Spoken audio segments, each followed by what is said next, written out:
friends. I thought that I would pop on here today and give you a little bit of a tutorial on the stitch that I'm using to create a brand new pattern here. So this is slip stitch ribbing. I'm going to show you how to do it today, and I'm using it for this top that you can see is currently incomplete. But essentially, I actually love this stitch.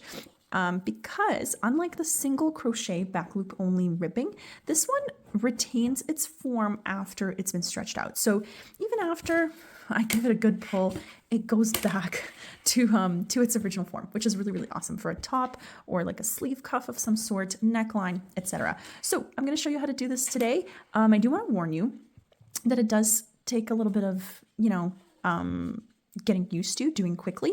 And then the other thing is, when you create your chain, please account that your garment will be about 10 to 20% smaller in width than your original chain. Okay, so it does tend to shrink. So keep that in mind when you're creating your project, whatever it might be, regardless if it's a garment or anything else, it does tend to shrink with this stitch. Okay, so let's jump right into it and I'll show you how to do the slip stitch ribbing.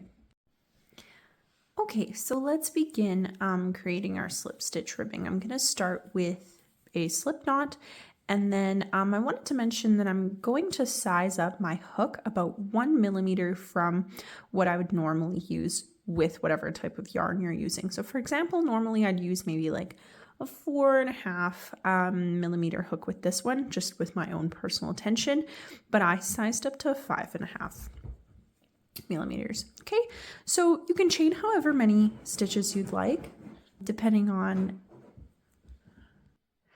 how long you need your ribbing to be. I'm going to do just 10 for the sake of the example. Okay, so here are my 10 stitches, and then I'm going to go ahead and slip knot into the second chain from hook. Okay, so I'll insert my hook under both these pieces here, and then yarn over and pull through again. Okay, same thing for the next one. Insert hook, yarn over, pull through again, and go ahead and repeat that across your entire chain. Okay, making sure that your tension stays quite loose.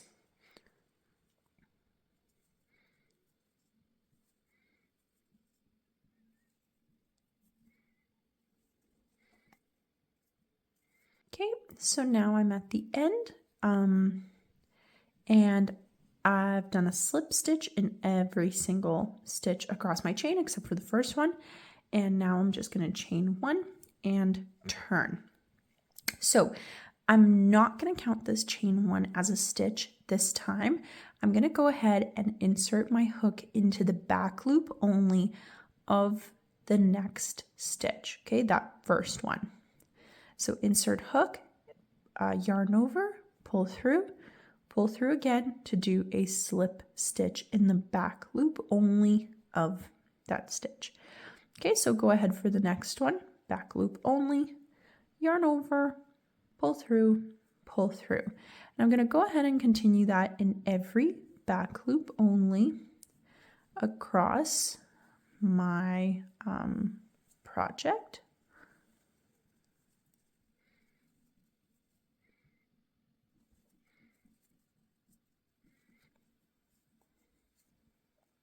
Okay, so now I've made it to the end, and remember how at the beginning we did not obviously crochet into the very, very first chain. We crocheted on the very first row into the second chain from hook.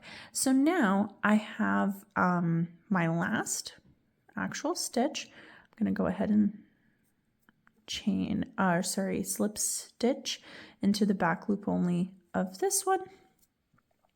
And then I'm also going to go ahead and slip stitch into that very last chain one from the first row. Okay, there you go. So chain one, and now I'm basically going to repeat this process until I have my ribbing. So once again, this chain does not count. I'm going to go ahead and work into this first back loop only, and then slip stitch, back loop only across.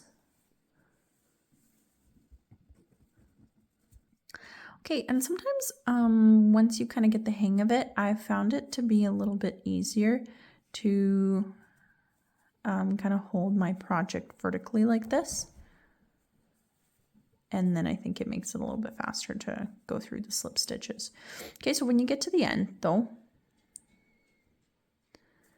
I'm gonna go ahead and slip stitch into this one, and then I'm done. So I'm not gonna do that last chain there.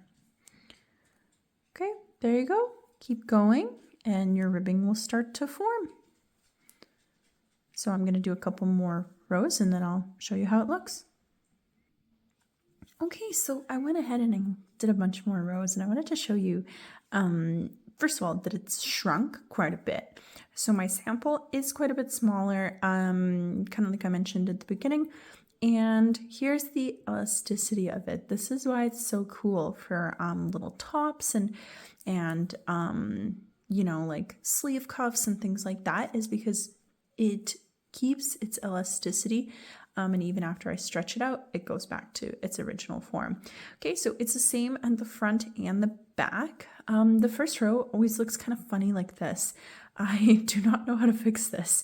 So if you have a suggestion, let me know in the comments. But yeah, it looks the same front and back. And then if you keep going, you know, you can slip stitch your two pieces together in the end to create a tube or like a top or a sleeve cuff or again, anything like that. Okay, thanks so much for watching. Bye.